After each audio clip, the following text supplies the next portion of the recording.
70-80 के दशक की फिल्मों में दर्शकों की तालियां उस किरदार पर बजती थी जो रॉबिन हुड के अंदाज में गरीबों का मसीहा बनकर खड़ा होता था।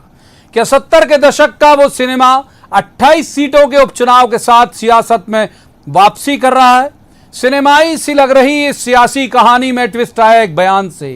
किसान कांग्रेस के प्रदेश अध्यक्ष दिनेश गुर्जर ने अशोकनगर की एक जनसभा में मुख्यमंत्री शिवराज सिंह चौहान को भूखा, नंगा और गरीब कहा। वो कमलनाथ को उद्योगपति बताते बताते ऐसा कह गए, लेकिन कांग्रेस को भी यह अंदाजा नहीं होगा कि उनकी तरफ से उछाली गई ये गेंद बीजेपी में इस तरह से लपकी जाएगी। बीजेपी को तो जैसे मुंह मांगी मुराद मिल गई। इतने जबरदस्त तरीके से इसे वोटर से कनेक्ट करने का मुद्दा कांग्रेस दे देगी, ये बीजेपी ने भी नहीं सोचा होगा। अब शिवराज भूखे और गरीब के हैशटैग के साथ 28 सीटों पर यह लाइन आगे बढ़ा रहे हैं कि होंगे कमलनाथ उद्योगपति। हाँ, गरीब हूं मैं। सांसद ज्योतिरादित्य सिंधिया से शुरू कीजिए और बीजेपी में दूसरी, तीसरी और अंतिम पंक्ति तक के नेता तक पहुंचिए। हाँ, गरीब हैं शिवराज। ये बयान संवेदनाओं के रैपर में लपेटकर बीजेपी में हर कोने से आगे बढ़ाया जा रहा है। हालांकि जिस वक्त बीजेपी एंग्री यंग मैन के अंदाज में शिवराज की ब्रांडिंग कर रही थी, ठीक उसी समय सागर से पूर्व मुख्यमंत्री कमलनाथ का एक बयान और आया। उन्होंने कहा कि मुख्यमंत्री शिवराज सिंह चौहान की एक्टिंग इतनी जोरदार है कि अगर फिल्म इंडस्ट्री में जाएं तो शाहरुख, सलमान को भी मात दे देंगे। कमलनाथ भले शिवराज को एक्टर बताते रहें, पर सवाल यह है कि जनता शिवराज के बयानों को अभिनय की तरह देखती है क्या? याद होगा आपको 2018 के विधानसभा चुनाव में माई के लाल का एक जुमला बीजेपी को कितना भारी पड़ा था। सवाल यह है कि कहीं शिवराज के लिए गरीब का ये संबोधन इस चुनाव में कांग्रेस के गले की हड्डी तो नहीं बन जाएगा? क्या मतदान के ठीक 21 दिन पहले कांग्रेस के पाले से तंज की तरह उछाला गया ये बयान इस उपचुनाव का टर्निंग पॉइंट तो नहीं है? इस वक्त सियासत का सबसे बड़ा सवाल यही है और जवाब तो देना होगा। लेकिन पहले आपको दिखाते हैं एक रिपोर्ट, देखिए। कमलनाथ जी हिंदुस्तान के दूसरे नंबर के उद्योगपति हैं। शिवराज सिंह चौहान की तरह नंगे भूखे घर के नहीं हैं। कभी कहते हैं कि घुटना टेकता है और कभी कहते हैं कि नंगा भूखा है। मुझे कोई आपत्ति नहीं। तुम उद्योगपति हो, तुम्हारी उद्योग तुम्हें मुबारक हो, तुम्हारी अमीरी तुम्हें मुबारक हो। मैं नंगा भूखा भला हूं। जब किसी बयान की माइलेज लेनी हो तो ये नहीं देखा जाता कि वो कहा किसने है। लिहाजा कांग्रेस के ही कई दिग्गज नेताओं के बयानों को ये कहकर टाल देने वाले शिवराज कि उनके सवाल का क्या जवाब देना, किसान कांग्रेस के प्रदेश अध्यक्ष को इतनी गंभीरता से ले गए कि मुमकिन है अगले 20 दिन हर चुनावी सभा में इस बयान का जिक्र आए। तेरा उद्योग तुझे मुबारक, लेकिन हम नंगे भूखे हैं। इसलिए किसानों को 0% ब्याज पे कर्जा देते हैं। तूने कर्जा देना बंद कर दिया 0% ब्याज पे। अरे हम नंगे भूखे हैं। उससे मोदी जी 6,000 दे रहे थे तो मामा ने कहा 4,000 और जोड़ के गरीब किसानों की जिंदगी बदल दे मामा। किसान कांग्रेस के नेता दिनेश गुर्जर ने जिस भी मकसद से ये बयान दिया हो, उन्हें भी अंदाजा नहीं होगा कि बीजेपी के पाले में उनका ये बयान ऐसे हाथों हाथ लिया जाएगा कि जैसे इसी के सहारे मंसूबे अब पूरे होंगे। शिवराज के बाद सिंधिया की गरीब पर एंट्री देखिए जरा। भूखे हैं और नंगे हैं, एक मुख्यमंत्री के बारे में ये शब्द इस्तेमाल करना। हाँ मेरे शिवराज सिंह जी भूखे हैं और नंगे हैं, इसलिए महिलाओं के लिए योजना शिवराज सिंह जी बनाते हैं। हाँ मेरे शिवराज सिंह जी भूखे थे और नंगे थे, इसलिए किसानों को समृद्ध बनाने के लिए प्रधानमंत्री सम्मान निधि योजना के साथ अपना 4,000 रुपया मुख्यमंत्री सम्मान निधि जोड़ा है। हाँ मेरे शिवराज सिंह जी भूखे और नंगे हैं। जिस वक्त बीजेपी शिवराज की गरीब किसान के तौर पर ब्रांडिंग में जुटी थी, उस वक्त सागर की चुनावी सभा से कमलनाथ का भी सिनेमाई अंदाज में बयान आया। बोले सीएम शिवराज का अभिनय इतना अच्छा कि शाहरुख, सलमान को मात दे सकते हैं। ये शिवराज सिंह लेट जाते हैं मंच पर, ये तो इतनी एक्टिंग कर लेते हैं, बंबई जाए शाहरुख खान और सलमान को भी शर्मा देंगे ये, और कम से कम मध्य प्रदेश का नाम तो रोशन करेंगे एक्टिंग में। ये एक्टिंग करने देते हैं। उपचुनाव में दल बदल कर गए उम्मीदवारों के नार्को टेस्ट की मांग भी उठी है। करेरा सीट की इस तस्वीर में देखिए कि किस तरह उम्मीदवार इमोशनल सीन भी पेश कर रहे हैं। बस मुद्दों को छोड़कर हर बात हुई है। बीजेपी का दावा, हाँ शिवराज गरीब हैं। कांग्रेस का दम, देश के दूसरे नंबर के उद्योगपति हैं कमलनाथ। इन दम और दावों में वोटर कहाँ है? जवाब तो देना होगा। Bureau report, news 18 Madhya Pradesh, Chhattisgarh. तो सबसे पहले मेहमानों का परिचय करा दूं मैं आपको। हमारे साथ है जेपी धनोपिया, कांग्रेस के वरिष्ठ नेता, अध्यक्ष भी हैं पिछड़ा वर्ग आयोग के। धनोपिया जी का बहुत स्वागत। दूसरे मेहमान आशीष अग्रवाल, बड़े विद्वान प्रवक्ता हैं, बीजेपी के ऊर्जावान व्यक्ति हैं, आशीष जी का स्वागत। और तीसरे मेहमान दिनेश गुप्ता, वरिष्ठ पत्रकार हैं, बहुत अच्छे राजनीतिक विश्लेषक हैं, दिनेश जी का भी स्वागत है। शुरुआत धनोपिया जी से कर लेते हैं। धनोपिया जी, ये बयान कुछ ज्यादा हैवी तो नहीं हो गया आपको लगता है, भूखे नंगे वाला? प्रवीण जी, राजनीति में शब्दों की मर्यादा होना चाहिए, मैं इस बात से पक्षधर हूं। निश्चित रूप से ये शब्द बहुत ज्यादा महत्वपूर्ण नहीं है। व्यक्ति बोलते हुए उसकी एक शायद शैली में कहीं ना कहीं ऐसा आ गया, और ये शब्द उचित नहीं है, इस बात को मैं मान के चलता हूं। कोई भी व्यक्ति नंगा भूखा नहीं होता, और खासकर शिवराज सिंह चौहान तो कहीं से भी नंगे भूखे नहीं है। आज अगर संपत्ति देखी जाए, उनकी सारे एफिडेविट निकाले जाए चुनावों के, तो अरबों के मालिक हैं वो, करोड़ों नहीं अरबों के मालिक हैं वो। तो ये सब चीजें हैं, ये बात सही है। उन्हें कहना ये चाहिए था जो नहीं कह पाए वो, कि ये तो कहीं से नहीं थे, आज इतना अरबों की संपत्ति इनके पास आ गई, बड़े आदमी बन गए हैं। ये बात होना चाहिए था। मैं समझता हूँ कि शब्दों की राजनीति से कोई औचित्य नहीं है। शिवराज सिंह चौहान जी को एक इशू मिला है, ये इशू बहुत दम नहीं है, क्योंकि मध्य प्रदेश में चुनाव हो रहे हैं, वो क्यों हो रहे हैं ये महत्वपूर्ण है। चुनाव कराने वाले लोग क्यों जिम्मेदार हैं ये महत्वपूर्ण है। क्यों बिके ये महत्वपूर्ण है। सरकार क्यों गिराई ये महत्वपूर्ण है। और मतदाताओं के साथ कोरोना में आज जान जोखिम में डाल के चुनाव थोपा गया है, ये महत्वपूर्ण है। ये सारी चीजों को देखने वाली बात है। इसलिए शिवराज चौहान जी ये छोटी सी बात को लेकर इस तरह नाराज ना हो। और ये बहुत रोज ज्यादा दोनों पक्ष से, केवल आपके लिए नहीं कह रहा हूं मैं, रोज आप लोगों के पक्ष से मुद्दे के बजाय बयान ही आते हैं, दोनों पक्षों से बयान ही आते हैं। और ऐसा बयान जो जिसे दिन भर च्युइंगम की तरह चिगलता रहता है मीडिया भी, अगले दिन फिर नया बयान। प्रजातंत्र विश्वास नहीं करते भाजपा के लोग। कल आपने सुना राष्ट्रीय महासचिव आदरणीय कैलाश विजयवर्गीय ने क्या कहा, 2 महीने में सरकार गिरता में, तो बॉस ने कहा नहीं। तो अब ये राजस्थान मध्य प्रदेश में प्रजातंत्र की लोकतंत्र की हत्या कर चुके हैं भाजपा के लोग। ये कहां बचा है? बयानों पर चल रहा है। बाकी वास्तविकता यह है कि यहाँ तो सारी चीजें खत्म हो चुकी है। मैं देखा था इस आदरणीय ज्योतिरादित्य सिंधिया जी को किस तरह बात कर रहे थे, उन्हें गरीबी की परिभाषा नहीं मालूम होगी क्या बात है। वो तो करोड़ों रुपए की संपत्ति जो है ना, 13 करोड़ रुपए कुत्ते की समाधि तक बेच चुके हैं, इतने बड़े आदमी है वो, क्या जाने गरीबी क्या होती है। इस तरह की बातों का राजनीति में तो नहीं है। राजनीति में महत्व होना चाहिए मुद्दों का, विकास का। आज शिवराज सिंह चौहान घोषणाएं करते फिरते हैं, कहां है धरातल साहब?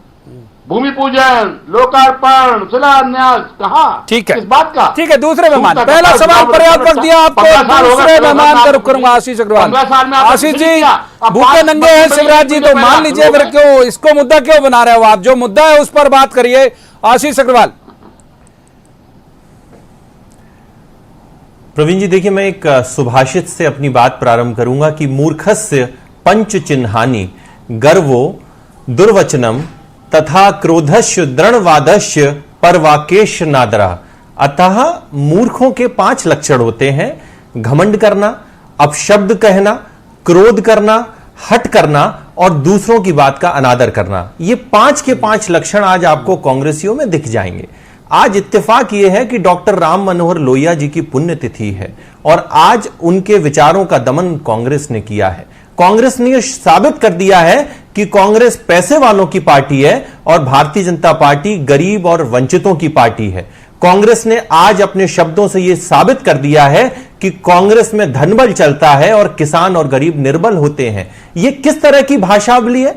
अगर कोई व्यक्ति किसी किसान परिवार से आया है, उद्योगपति नहीं है, गरीब है, तो क्या आप उसको भूखा नंगा कहेंगे? आज इन्हीं लक्षणों के कारण कांग्रेस इस स्तर पर है। कांग्रेस आज नारियल फोड़ने की बात से बचती क्यों दिखती है?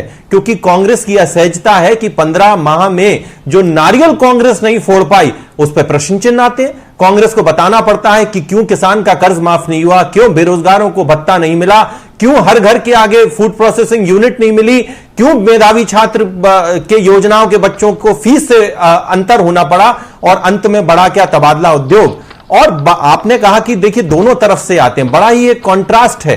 कांग्रेस के पूर्व मुख्यमंत्री वो कहते हैं कि विधायक उनके यहां फोकट के हैं, तो क्या ये उस क्षेत्र का अपमान नहीं है?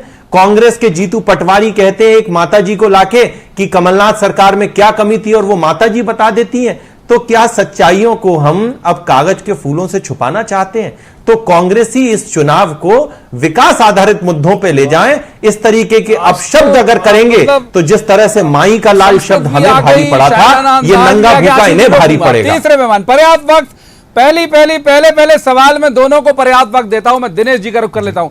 दिनेश जी, वही सवाल जो हमने इस पैकेज में उठाया, एक बयान, पता नहीं चलता कहां चला जाएगा, कितने तरह की उसमें हथियार हों, कहां काटेगा, जख्मी करेगा, ये तो नतीजे के वक्त पता चलता है।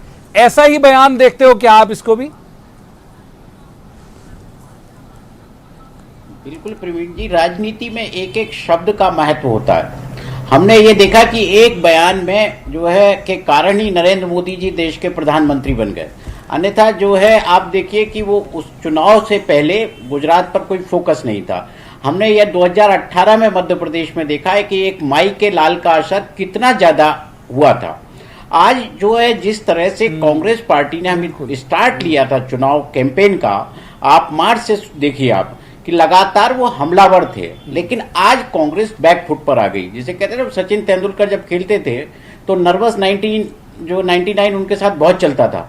तो अब ये लग रहा है कि धीरे धीरे कहीं ना कहीं कांग्रेस, ऐसा ना हो कि वो किसी नर्वसनेस का शिकार हो जाए, क्योंकि जो उसको 28 क्षेत्रों में जिस तरह के चेहरे कैंपेन करने के लिए चाहिए, जिस तरह की स्ट्रेटजी चाहिए, वो शायद लगता है कि कमलनाथ जी के अलावा और किसी के पास वो है नहीं। और वो उतना भारतीय जनता पार्टी जिस ताकत से अलग अलग क्षेत्रों में अपना प्रचार कर रही है, उसका मुकाबला करने के लिए आप कांग्रेस के चेहरे देखेंगे तो उतने नजर नहीं आते, उतना आक्रामक प्रचार नजर नहीं आता।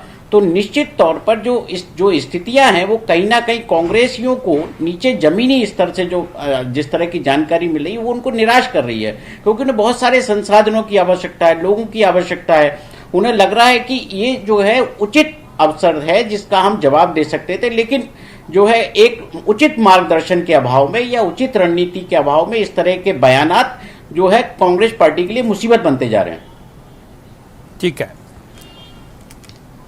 ठीक है, एक बार धनुप्रिया जी का रुख कर लेते हैं। धनुप्रिया जी, अगर मैं गलत नहीं हूं तो ये दिनेश गुर्जर वही हैं जो मुरैना से टिकट मांग रहे थे और उनकी जगह राकेश मावई जो है वो पिक्चर में आ गए। तो ऐसे खुन्नस टाइप तो नहीं निकाल ली उन्होंने, सेल्फ गोल तो नहीं कर दिया, या हिट विकेट जो दिनेश जी क्रिकेट का ही उदाहरण दे रहे हैं तो मैं भी क्रिकेट का देता हूं, हिट विकेट जानबूझ के तो नहीं करा रहे हैं कहीं ये?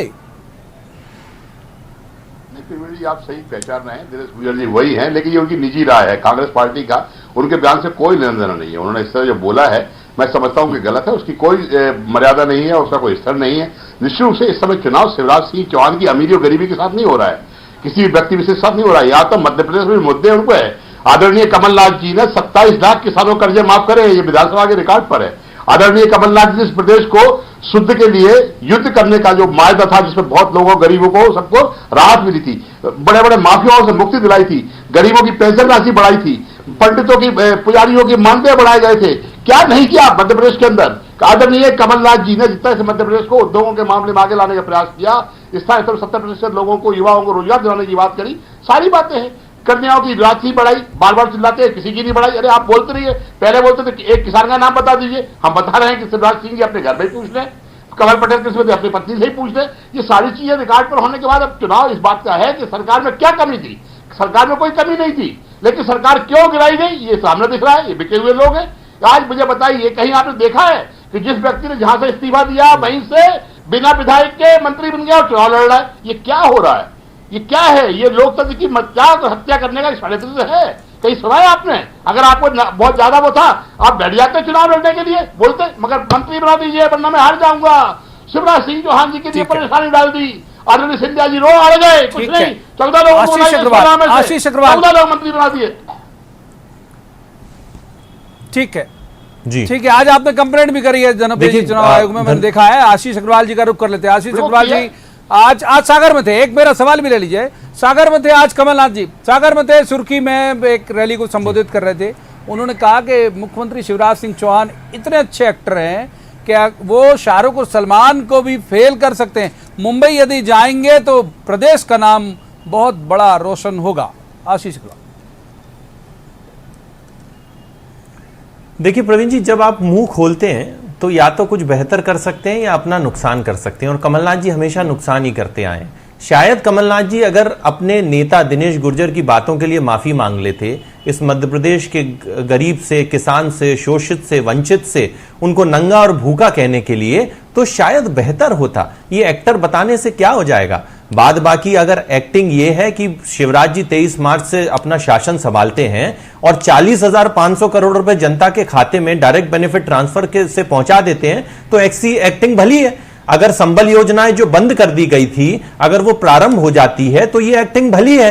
अगर प्रधानमंत्री किसान सम्मान निधि के साथ 4,000 रुपए मुख्यमंत्री किसान कल्याण के लिए अलग से दे दिए जाते हैं, और अगर ये कांग्रेस के लिए एक्टिंग है, धनोपा जी आप वरिष्ठ बीच में ना रोकें, तो ऐसी एक्टिंग भली है। मेरी बात सुनिए, सरकार में पैसा नहीं है, सिर्फ बोलते रहने वाला काम है। कहां है पैसा आपका? विकास 2 लाख करोड़ रुपए का कर्जा है सरकार के ऊपर, हर महीने 1,000 करोड़ रुपए कर्जा लेते हैं। पैसे कहां है? बोलते रहते हैं। देखा होगा कि कांग्रेसी प्रवक्ता यहां पर भी मुझे बोलने से रोक रहे हैं। आप मुझे भले ही बोलने से रोक लें, परंतु 10 तारीख को जब परिणाम आएंगे ना, सच बोलिए, आपकी बोलती बंद कर देगी। तो विकास की बहस पर आप सहज हो, अपने काम बताएं और भारतीय जनता पार्टी के कामों को स्वीकारें, और भारतीय जनता पार्टी विकास का नारियल फोड़ते ही रहेगी, चाहे वो तीसरे मेहमान का रुख करेंगे। दिनेश गुप्ता जी की तरफ जाएंगे, दिनेश गुप्ता जी की तरफ जाएंगे, दोनों को रोकूंगा, आशीष जी को भी, धनोपिया जी को भी। दिनेश गुप्ता जी की तरफ जाएंगे। दिनेश जी, वो सवाल जो मैंने जेपी धनोपिया जी से पूछा, धनोपिया साहब मैं दिनेश जी को शामिल कर लेता हूं। दिनेश जी, वो सवाल जो मैंने धनोपिया जी से भी पूछा, आपसे ही पूछूंगा। ये जो गुर्जर जी हैं, ये कुछ ऐसे तो नहीं कि उन्होंने जानबूझ के इतना ऊंचा शॉट हवा में मारा कि जो चाहे लपक ले? दिनेश गुप्ता जी, क्योंकि सियासत में सब कुछ संभव है और वो तो वैसे ही पीड़ित है। देखिए प्रवीण, बिल्कुल प्रवीण जी, आप ये देखेंगे कि जिस बात को वो कह रहे थे उसका कोई सिर पैर नहीं था, मतलब इसका कोई औचित्य ही नहीं था। लेकिन अब उन्होंने जो है किस मंशा से ये बात कही, उनको शायद इस बात का ये अंदाजा रहा नहीं होगा कि ये बहुत दूर तक चली जाएगी।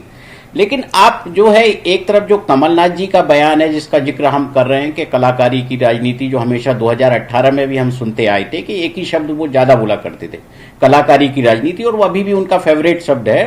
तो आप देखिए, चाहे दिनेश गुर्जर का बयान शिवराज जी को लेकर हो, चाहे कमलनाथ जी का बयान शिवराज जी को लेकर हो, मुझे लगता है कांग्रेस पार्टी कहीं ना कहीं अब अपनी स्ट्रेटजी को चेंज कर रही है कि उसे इलेक्शन अब किसके चेहरे के खिलाफ लड़ना है। वो पहले सिंधिया के खिलाफ आक्रामक थे, अब शिवराज सिंह चौहान के बारे में वो बात कर रहे हैं। तो कहीं ना कहीं उनका जो ऐसा लगता है कि शिवराज जी का जो नारियल बम है वो ज्यादा असर कर रहा है। तो इसके कारण वो लगातार कांग्रेस पार्टी जो है शिवराज जी को निशाना बना रही है। और ये हो सकता है उनका ये अनुभव हो कि 2018 में हमने शिवराज जी को निशाना बनाया था तो फायदा हुआ था। तो ये रणनीति का भी कोई पार्ट हो सकता है कि हम शिवराज जी को फोकस करें और चुनाव के केंद्र में शिवराज सिंह चौहान को लाएं तो शायद फायदा हो जाए।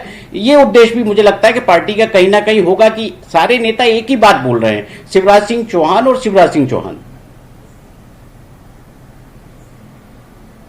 धनोपिया साहब, हाथ के हाथ जवाब ले लेते हैं दिनेश जी की बात का। तो क्या यह रणनीतिक तौर पर तय किया गया पार्टी की तरफ से कि अब निशाने पर सिंधिया नहीं होंगे, निशाने पर शिवराज होंगे? नहीं, सिंधिया जी तो सामने आ चुके हैं कि वो तो इस प्रदेश से जयचंद और गद्दार के रूप में ख्यापित हो चुके हैं। जहां तक शिवराज सिंह चौहान का सवाल है, 15 साल में मध्य प्रदेश को उन्होंने बर्बाद कर दिया, कुपोषण में, बलात्कार में, भ्रष्टाचार में, हर बात में। अब उसके लिए माफी मांग रहे हैं, घुटनों पर टिक गए। आपने 15 साल में कुछ नहीं दिया, अब नारियल की बात करते हैं मैं फोड़ रहा हूं। इमरती देवी ने साफ कह दिया, झूठा नहीं छोड़ना, इससे साफ लगता है 15 साल के अंदर मध्य प्रदेश को क्या किया है, कलंकित किया है। कर्जा 10 साल से मैं बताऊं, दिग्विजय सिंह जी मुख्यमंत्री रहे, 35,000 करोड़ का कर्ज हुआ, और 15 साल आदरणीय बीजेपी सरकार रही, 1,95,000 करोड़ का कर्जा पहुंचा दिया। ये करते क्या है? उधार लेके घी पीते हैं, भ्रष्टाचार करते हैं, इसके अलावा उनके पास कोई योजनाएं नहीं है। आज मध्य प्रदेश को कलंकित करने के बाद आज घूम रहे 1 महीने से, 5 महीने पहले, आपको 6 महीने पहले मालूम था कि चुनाव हो रहे हैं। क्यों आपने सड़कें नहीं बनाने की बात करी? क्यों ही नहीं? ये 15 महीने में खत्म हो गई क्या सड़कें? मुरैना में कोई काम विकास से 15 महीने खत्म हो गए क्या?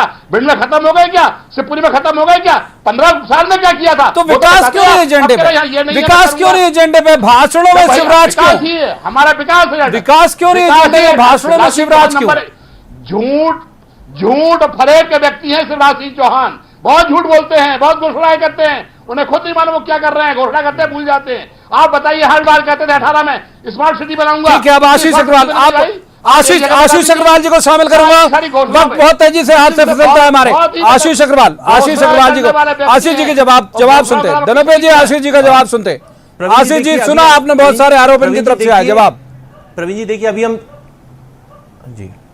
देखिए अभी हम सुन रहे थे कि क्या शिवराज जी को टारगेट करना कांग्रेस की रणनीति है।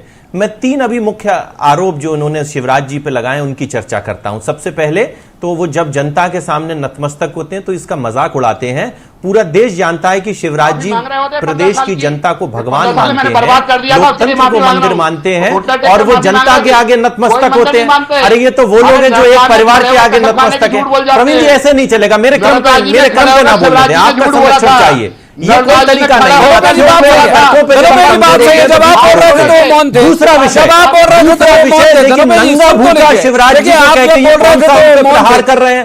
बोलने दीजिए धनुपे जी, आप बोल रहे थे तो वो मौन थे, बात पूरी होने दीजिए। पहला प्रहार इनका हम समर्थन नहीं करते। पहला प्रहार कांग्रेसियों का तब विफल हुआ जब जनता के आगे नतमस्तक होते हुए इन्होंने मजाक उड़ाया। लोगों ने कहा तुम तो एक परिवार के आगे नतमस्तक हो, तुम तो जनता का दमन करते हो। दूसरा प्रहार इनका तब विफल हुआ जब इन्होंने नारियल फोड़ने की बात की और प्रदेश की जनता जानती है जब शिवराज जी नारियल फोड़ते हैं तो उसकी विकास रूपी गरी प्रदेश की जनता को मिली है। मैंने बताया 40,500 करोड़ रुपए 5 महीने में शिवराज जी ने जनता के खातों में पहुंचाया। और तीसरा विषय, जब शिवराज जी एक किसान परिवार से आते हैं तो उनको नंगा भूखा कहते हैं। मैं तो कांग्रेसियों से कहता हूं कि ऐसा प्रहार रोज करें ताकि इनके 28 की 28 जमानत जब्त हो जाए।